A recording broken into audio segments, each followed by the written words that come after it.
this issue a lot. I think there's a lot of stuff going on. I think the art is really strong. I think the guest inker does a really good job, especially as we get into the next issue. Because one of my complaints about the next couple issues is the art seems a little washed out and a little bit too light. I don't get that here.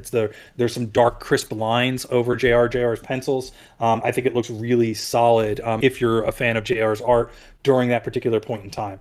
Starting off with the issue, like as somebody who lived through 9/11, seeing a shot of New York with the Twin Towers there, I love stuff like that. And not only that, she's having that vision of the future of the Twin Towers being destroyed. And she really is. Exactly. She and Claremont are prescient on the clairvoyant. Right? Exactly.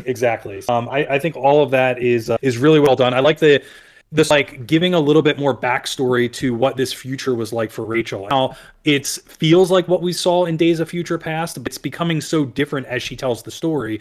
You start to question about whether that was the future she's from, or so I think that this idea of the hounds is a really cool concept. It plays into trauma that she has. As a side note, Selene came from Nova Roma with Amara, and you learn all about that in New Mutants Volume 1 in the Epic Collection.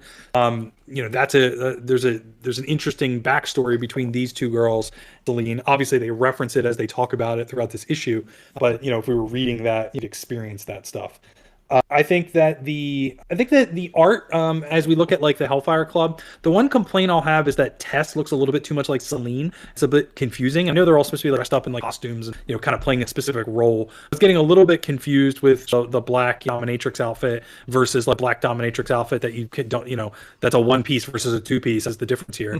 Okay, wait, who is this person? Because while Tess may have been mentioned before, I'm not entirely sure that she was. So this might be our introduction to her as like a standalone character. I don't remember. I don't either.